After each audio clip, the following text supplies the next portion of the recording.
এবং আমার মনে হয় যারা বুঝতে পারেনি তাদের সাথে আমরা যদি একটু কার্ভটা ড্র কিভাবে হলো একটু আলোচনা করলে আরো সহজ হয়ে যাবে।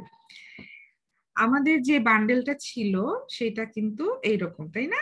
এই পিকচার আমরা এই বান্ডেলটা আপনাদেরকে শেয়ার করেছিলাম, আমি বই দেখাই নাই, আপনারা সুন্দর করে আমাদের বান্ডেলটা থেকে নিয়ে, বান্ডেল মিন্স আমাদের ইনফরমেশনের যে কম্বিনেশন, কম্বিনেশন প্রাইস এবং কম্বিনেশন অফ কোয়ান্টিটি ডিমান্ডেড। আমরা কি বলেছি, আমাদের লটা কি মাথায় রাখতে হবে, আমাদের ল অফ ডিমান্ডটা কি মাথায় রাখতে হবে। আমাদের ল অফ ডিমান্ডটা আসলে কি ইন্ডিকেট করছে? ইন্ডিকেট করছে যে আমাদের প্রাইসের সাথে কোয়ান্টিটির কি একটা নেগেটিভ ইনভার্স রিলেশনশিপ। ইনভার্স কথাটা মাথায় রাখতে হবে, ইনভার্স মিন্স নেগেটিভ।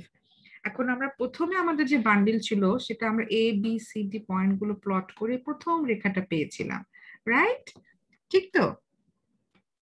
সবাই বুঝতে পারি যে ব্লু কালারের যে আমাদের যে কার্ভ, এটাও একটা ডিমান্ড কার্ভ। আমরা আমাদের প্রথম কম্বিনেশনে এই কার্ভটা পেয়েছিলাম।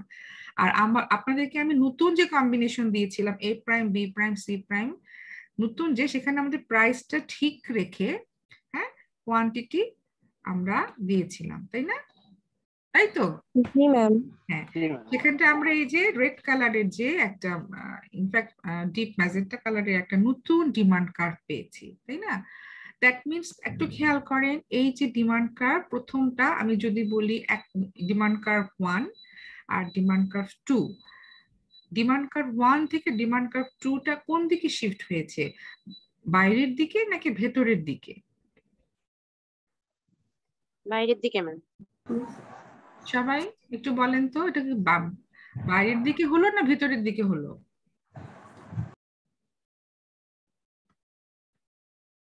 সবাই হ্যাঁ, বাইরের দিকে হলো। বাইরের দিকে। বাইরের দিকে হলো মানে আউটওয়ার্ড, আউটওয়ার্ড, হ্যাঁ আউটওয়ার্ড শিফট হয়েছে, তার মানে ডিমান্ড কার্ভটা বেড়েছে। আউটওয়ার্ড শিফট হয়েছে, ডিমান্ড কার্ভটা বেড়েছে, ঠিক আছে? আবার উল্টোটাও হয় কিন্তু, আমাদের যদি প্রথম কম্বিনেশন যদি রেড কার্ভটা যা যা আমাদের কম্বিনেশন আছে এই যে প্রাইস এবং কোয়ান্টিটি, এটা যদি হতো এবং নতুন এ প্রাইম বি প্রাইম যদি এরকম হতো, হ্যাঁ আমাদের অরিজিনাল যে প্রথম ডিমান্ড কার্ভের বান্ডেল, তাহলে কি হলো, তখন কিন্তু আবার নতুন ডিমান্ড কার্ভ আমাদের কি হতো, ভিতরের দিকে হতো। ভিতরের দিকে, তার মানে ব্যাকওয়ার্ড ব্যাকওয়ার্ড ব্যাকওয়ার্ড, হ্যাঁ তার মানে ডিমান্ড কার্ভ ডিক্রিজ করেছে, একই কথা। আপওয়ার্ড ইনক্রিজ করেছে, ব্যাকওয়ার্ড ডিক্রিজ করেছে। That means demand curve could be shifted upward, downward for different kinds of reasons. এই রিজনস গুলো আমরা এখন দেখবো। হ্যাঁ, আমার কথা শোনা যাচ্ছে স্টুডেন্টস? জি ম্যাম, শোনা যাচ্ছে। ডিমান্ড কার্ভ শিফট হবে, ইনক্রিজ অথবা ডিক্রিজ হবে। তো এটা কেন হয়, এটার জন্য এই ফ্যাক্টরস গুলো আমাদেরকে জানতে হবে, কি কি কারণে ডিমান্ড কার্ভ শিফট হচ্ছে। This are the 6 factors for the reason behind shift of the demand curve.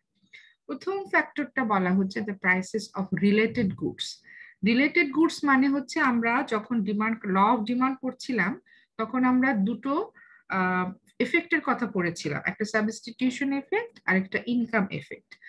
তার মানে কি, যে যে গুডস গুলোকে আমরা সাবস্টিটিউট করতে পারি সেইটার কারণে ল অফ ডিমান্ডটা কিছুটা এফেক্ট হবে। আবার আপনার ইনকাম, আপনার যে পকেট, আপনার যে বাজেট, এইটার কারণেও কিন্তু ডিমান্ড আপনার ইফেক্ট হবে। এখন এটা আবার ডিমান্ড কার্ভ শিফটের জন্য কিভাবে কাজ করে। রিলেটেড গুডস এর ক্ষেত্রে আমার দুটো গুডস হয়, এটা একটু লিখে রাখেন আর মনে রাখেন, লিখেও রাখেন মনেও রাখেন। রিলেটেড গুডস দুই রকম হয়, একটা হচ্ছে সাবস্টিটিউট টাইপের গুড, আর একটা হচ্ছে complement type goods. Substitute, complement. Substitute মানে হচ্ছে একটার পরিবর্তে আরেকটা ইউজ করব, we can use a good instead of another good, একটার পরিবর্তে আরেকটা। এক্সাম্পল হচ্ছে আপনি চা খেতে পারেন, যদি আপনার চায়ের অ্যাভেলেবিলিটি না থাকে আপনি কফি খেতে পারেন। এটা কি একসেপ্ট করেন আপনারা?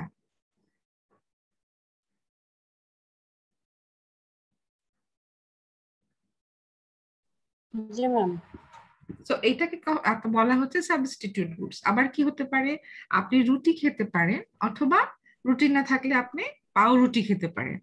হ্যাঁ, এই যে ব্যাপারটা, এটাকে বলছে সাবস্টিটিউট গুডস। আপনার প্রেফারেন্সটাকে মিট আপ করবে একটার পরিবর্তে আরেকটা ক্ষেত্রে।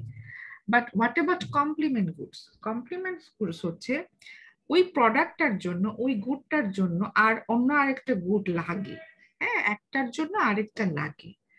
হ্যাঁ, যে কমপ্লিমেন্ট গুডস হচ্ছে ইন এমন একটা কম্বিনেশন যেটা ওটা ছাড়া হবে না। So, এখন বলেন তো কোন কোন প্রোডাক্ট আছে যেটার ভিতরে কিছু কম্বিনেশন আছে যেটা একটা ছাড়া আরেকটা হবে না? এটা কি হতে পারে? একটু আইডিয়া করে বলেন তো, এমন কোন গুড়। ম্যাম এর হ্যাঁ, সাথে ম্যাম চিনি আর দুধ লাগে। হুম হুম। ম্যাম সেমাই রান্না করতে ম্যাম। সেমাই রান্না করতে চিনি আর দুধ লাগে, ভেরি গুড। আর কি? তরকারির সাথে লবণ লাগে। তরকারির সাথে লবণ লাগে, খালি কি খাবোই আমরা, আর কিছু নাই? আমরা ফোনে চার্জ লাগে।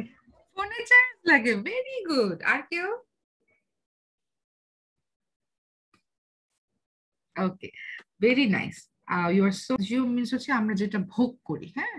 আর আমরা ইউজ করি কিছু, আবার কনজিউম করি কিছু, এই আমাদের আশেপাশে যা যা আছে সেখান থেকে আপনি প্রতিদিন আপনার ডেইলি লাইফে আপনার যে প্রোডাক্ট, যে গুডস বা service, what ever it is আপনারা নেন, সেখান থেকে দুটো সাবস্টিটিউট গুডস অ্যান্ড দুটো কমপ্লিমেন্টারি গুডস সবার খাতায় লিখে ফেলেন। 1 মিনিট সময় দিলাম, কম্বিনেশন কি করে কাজ করছে এটা আপনাদের জন্য বোঝা অনেক ইজি হয়ে যাবে। Thank you students. আর কেউ কি শেয়ার করতে চান? না, ঠিক আছে। তো আমরা এখন একটু দেখি আসলে কাজটা কিভাবে হচ্ছে। প্রথম যে ফ্যাক্টরটা প্রাইসেস অফ রিলেটেড গুডস এর ক্ষেত্রে বলা হয়েছে, আপনার সাবস্টিটিউট গুডস এর উপর ডিপেন্ড করে আপনার ডিমান্ড কার্ভ চেঞ্জ হবে।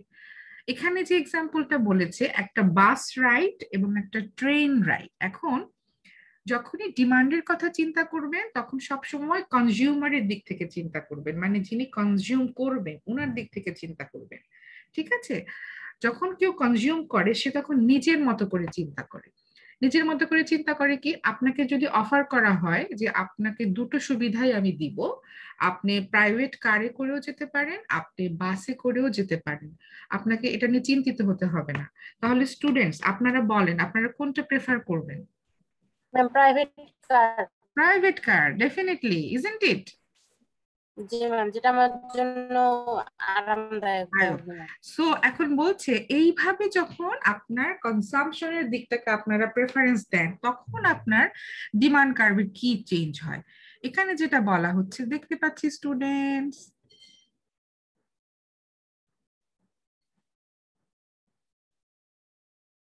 স্টুডেন্ট দেখা যায়? জি ম্যাম। জি আচ্ছা, ম্যাম। এখানে বলা হয়েছে এ সাবস্টিটিউট ইজ এ গুড। এখানে দুটো এক্সাম্পল দেওয়া হয়েছে। For example, A bus ride is a substitute for a train ride. এখানে বাসের জায়গায় ট্রেন রাইড বলা হয়েছে। এখন বলা হলো কোনো কারণে বাস রাইড, যেটা আপনি ইউজুয়ালি আপনি এটাতে অভ্যস্ত ছিলেন, সেটার দাম যদি বেড়ে যায় তাহলে ট্রেন রাইডের ডিমান্ডটা বেড়ে যাবে। কারণ কি, বাস রাইডের টাকা বেড়ে গেছে, তাহলে ওইটা আপনি এখন আর নিচ্ছেন না। আগে আপনি ট্রেন রাইডটা নিতে পছন্দ করতেন না, বাট এখন যেহেতু বাস রাইডের দামটা বেড়ে গেছে তাই আপনি ট্রেন রাইডের ডিমান্ডটা বাড়িয়ে দিবেন। কথা বোঝা গেল? জি ম্যাম।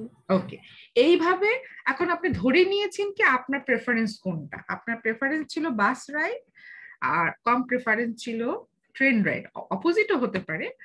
এখন যেহেতু এগুলো আমাদের ইউএস বা ইউকে বেসড বুক, টেক্সট বুক, ওদের কাছে কিন্তু ট্রেন রাইডটা ভেরি কমন। ওরা এক জায়গা থেকে আরেক জায়গায় ট্রেনে করে যায়। যেমন আমি যখন বাইরে পড়াশোনা করতাম তখন আমাকে বাস, ট্রেন এরকম দুটো করে চেঞ্জ করে আমাকে আমার ইউনিভার্সিটি যেতে হতো। So it's not a big deal there. সেজন্য ওরা ট্রেন রাইডটাকে একটা এক্সাম্পল ধরেছে। আর আমি আপনাদেরকে বোঝানোর জন্য কারেরটা বলেছি। সো এখন আপনাদের ক্ষেত্রে যেটা আপনার প্রেফারেন্স হচ্ছে একটা প্রাইভেট কার রাইড। এখন প্রাইভেট কার রাইডের যেহেতু প্রাইস বেশি ছিল আপনি ইউজ টু ছিলেন বাস রাইডে, বাট সামহাও কোনো কারণে যদি প্রাইভেট কারের দামটা কমে আসে তখন কিন্তু আপনার প্রেফারেন্সটা ওইটার দিকে ঝুঁকবে এবং আপনার অরিজিনাল যে বাস রাইড ওইটার ডিমান্ডটা কমে আসবে। এবার বুঝতে পেরেছেন? জি ম্যাম। ঠিক এইভাবে কিন্তু আপনার ডিমান্ড কার্ভটা হয় আউটওয়ার্ড দিক যাবে অথবা ডাউনওয়ার্ড যাবে। তো এইভাবে দেখাচ্ছে। আরেকটা কি কমপ্লিমেন্টারি গুড। কমপ্লিমেন্ট গুড কি? কমপ্লিমেন্ট গুড একটার জন্য আরেকটা লাগে। সো এখানে যে এক্সাম্পল দিয়েছে হ্যামবার্গারস এন্ড ফ্রাইস, বা আপনারা বার্গারের সাথে ফ্রাই বলতে পারেন, এটাও কিন্তু একটা হতে পারে। বাট আমার কাছে মনে হয় বার্গারের সাথে ফ্রাই না বলে বার্গারের সাথে বার্গারের পেটিটা বলা যেতে পারে, অথবা বার্গার বানটা বলা যেতে পারে। এখন কোনো কারণে যদি এই দুটোর কোনো পরিবর্তন হয়, মানে বার্গারের বানের প্রাইসও চেঞ্জ হয়েছে, তাহলে অটোমেটিক টোটাল বার্গারের প্রাইসের উপর একটা চেঞ্জ আসবে, তখনও কিন্তু আপনার ডিমান্ডটা বাড়বে কমবে। বুঝতে পেরেছেন এটা? Yes ma'am. Okay, so that means related goods এর কারণে, রিলেটেড গুডস এর প্রাইস চেঞ্জ হওয়ার কারণে আপনার ডিমান্ড কার্ভ শিফট হবে। যদি রিলেটেড গুডস এর প্রাইসটা এমন হয় যেটা আপনার প্রেফারেন্সকে বাড়িয়ে দিচ্ছে, তাহলে আপনার ডিমান্ড কার্ভ বাইরে শিফট হবে, আউটওয়ার্ড। আর যদি এমন হয় রিলেটেড গুডস এর প্রাইস আপনার প্রেফারেন্সকে কমিয়ে দিচ্ছে, তাহলে এটা ডাউনওয়ার্ড হবে। তাহলে এভাবে যদি এক্সাম্পল দেওয়া হয় বা জিজ্ঞেস করা হয়, পারা যাবে না? জি ম্যাম, পারবো ইনশাআল্লাহ। আচ্ছা, সবাই সবাই পারবো আমরা? জি ম্যাম। ঠিক আছে, ভেরি গুড। আরেকটা রিজন কি হতে পারে? Expected future price. আমরা ইকোনমিতে যখন কোনো প্রোডাকশন বা কোনো কমোডিটি নিয়ে চিন্তা করি, তখন কনজিউমাররা অনেক সময় চিন্তা করে যে কোনো সাডেন রিজন এমন হতে পারে কি যে আমার ভবিষ্যতে একটা কোনো স্পেসিফিক কমোডিটির প্রাইস বেড়ে যেতে পারে। এটা হয়। এটা হলে তখন কি হয়, কনজিউমাররা কি করে, ভবিষ্যতে বেড়ে যেতে পারে এই অবস্থান বিচার করে কোন একটা স্পেসিফিক গুডের ডিমান্ডটাকে বাড়িয়ে দেয়, যদিও সে হয়তো এতটা তার দরকার নাই, বাট ফিউচারে এটার প্রাইস বেড়ে যেতে পারে, এইভাবে চিন্তা করে ওই স্পেসিফিক প্রোডাক্টের ডিমান্ডটা সে বাড়ায়। এটা কি হয়? এটা কি আপনাদের মনে হয় এটা হতে পারে? ম্যাম কিছুদিন আগেই তো ম্যাম লবণের দাম এক্স্যাক্টলি, শুধু লবণের দাম কেন শুধু হবে, আরো তেলের দাম, পেঁয়াজের দামও ম্যাম, তেলের দাম, তারপরে পাউডার মিল্ক। এক্স্যাক্টলি, একদম আমাদের ক্লিয়ার, তাই না? সো এটা বোঝা। তাহলে এখন কি, আপনি হয়তো এত তেল খাবেন না, এত তেল আপনার দরকার নাই, হয়তো মাসে আপনার 20 লিটার তেল, 20 লিটার কি বেশি হয়ে গেল আপনাদের জন্য? আমি ঠিক জানি না। হয়তো 20 লিটার দরকার আপনার, কিন্তু ফিউচার প্রাইসের কথা চিন্তা করে আপনি হয়তো 40 লিটার কিনে রেখেছেন। তার মানে কি আপনার তেলের ডিমান্ডটা বেড়ে গেছে। এইভাবেও কিন্তু আপনার ডিমান্ড কার্ভ শিফট হবে। এটা বোঝা গেল? জি ম্যাম। জি ম্যাম। নেক্সট যে পয়েন্টটা, সেটা হচ্ছে ইনকাম। ইনকাম হচ্ছে বারবার বলছিলাম, আপনাদের বাজেট, আপনাদের পকেট মানি। এখন আপনারা স্টুডেন্ট, সো আপনাদের পকেট মানিটাই আপনাদের ইনকাম।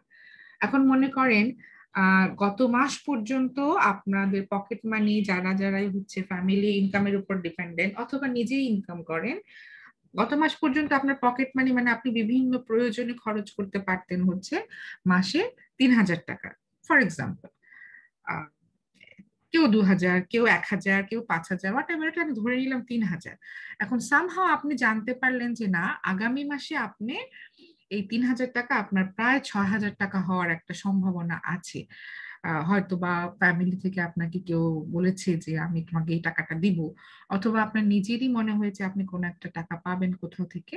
তো তখন আপনার বর্তমান যে প্রেফারেন্স অফ ডিমান্ড, সেটা কিন্তু বেড়ে যাবে বিভিন্ন কারণে। তখন আপনি দেখা যাবে আগে যে জিনিসটা আপনার ডিমান্ড ছিল না, সেই ডিমান্ডটা এখন আপনার বেড়ে যাবে। এটা কি বোঝাতে পারলাম? জি ম্যাম। হ্যাঁ, এটা কিন্তু হবে। ধরেন আপনার পকেট মানি ছিল, আপনি ডেইলি হচ্ছে 200 থেকে 300 টাকা খরচ করেন। সামহাও আপনার বাবা মা আপনাকে বললো যে না ঠিক আছে, তুমি এই মাসে আমার কাছ থেকে এত টাকা একটু বেশি তোমাকে দিচ্ছি। তখন আপনি কি করবেন? আগে আপনি হয়তো সপ্তাহে 2টো বার্গার খেতেন, অথবা সপ্তাহে একটা বার্গার খেতেন। যখন আপনার মনে হবে যে না, আমার এখন পকেট মানিটা একটু রিচ, আমার ইনকামটা রিচ, সো আমি সপ্তাহে 2টো বার্গার বেড়ে যাবে। বেড়ে যাবে না? জি ম্যাম। হ্যাঁ, তবে এখানে একটা জিনিস মাথায় রাখতে হবে, সেটা হচ্ছে এই যে ইনকামের কারণে যেটা হয়, ডিমান্ড বেড়ে যাওয়া, এটা ডেফিনেটলি এটা আপনাকে সেই গুডটাকে নর্মাল গুড হতে হবে। নর্মাল গুড না হলে কিন্তু এটা আবার হবে না। এখন নর্মাল গুড কি? নর্মাল গুড হচ্ছে যে গুডের ক্ষেত্রে আমার ল অফ ডিমান্ডটা নর্মালি কাজ করবে। এটা আবার কেন বললাম? বিকজ কিছু দ্রব্য আছে, কিছু কমোডিটি আছে, কিছু প্রোডাক্ট আছে যেটার ক্ষেত্রে ল অফ ডিমান্ডটা সবসময় নর্মালি কাজ করে না, একটু ডিফারেন্ট ভাবে কাজ করে। সেটা তাদেরকে বলা হয় ইনফেরিয়র গুডস। হ্যাঁ, ওইটা আমি একটু পরে বলছি। বাট তার মানে কি, ইনকামের ক্ষেত্রে আমার নর্মাল গুড হতে হবে, তখনই আমার আমার ইনকাম যখন বেড়ে যাবে তখন আমার ওইটার প্রতি ডিমান্ড, সে প্রোডাক্টটা যাই হোক না কেন, আমার এটা বেড়ে যাবে। কেউ একজন হ্যান্ড রেজ করছিলেন, কার্ভের একটা চেঞ্জেস আসবে, এটা বুঝতে পেরেছি আমরা? জি ম্যাম, বুঝতে পেরেছি। ওকে, সো নেক্সট যেটা, সেটা কি? ইনকাম হলো, এরপর হচ্ছে expected future income and credit. এটা একটু বোঝার ব্যাপার আছে। এক্সপেক্টেড ফিউচার ইনকাম মানে ইনকাম নর্মালি বেড়ে যাচ্ছে, এটা যেমন একটা আছে, আরেকটা হচ্ছে অনেক সময় যেটাকে বলা হয় আপনার ক্রেডিট কার্ড ইউজ করে যারা কেনাকাটা করেন, এটা হয় কি, আপনার ভবিষ্যতে ইনকাম বাড়ার সম্ভাবনাটা আপনি একদম ফিক্স, আপনি জেনেছেন। এটা যারা ইনকাম করেন তাদের হয়তো বেতন বেড়ে যেতে পারে, অথবা হচ্ছে সে জানে যে কিছুদিন পরে তার এই ইনকামটা আরো বেড়ে ফিক্সড হবে। এ ধরনের ক্ষেত্রেও তার বর্তমানে ডিমান্ড হচ্ছে বেড়ে যায়। এতে ক্রেডিট কার্ড যারা ইউজ করেন তারা ভালো বলতে পারবেন যে ক্রেডিট কার্ড মানে কি, আপনার বর্তমানে টাকাটা নাই, আপনি টাকাটা পরে এটাকে পরিশোধ করেন। এই কনসেপ্টটা হচ্ছে যে আপনি জানেন সামনের মাসে আপনার বেতন আসবে, আপনি কিন্তু এখনই সেটা খরচ করছেন, এটাকে ক্রেডিট কার্ডের প্র্যাকটিস বলে। এবং এইখানে এই জায়গাটাতে ডিমান্ডটা হচ্ছে যে এখন আপনার টাকা ছিল না, বাট আপনি সামনে টাকাটা পাবেন, ওই হিসাব করে আপনার বর্তমান ডিমান্ডটাকে আপনি বাড়াচ্ছেন। বুঝতে পেরেছেন?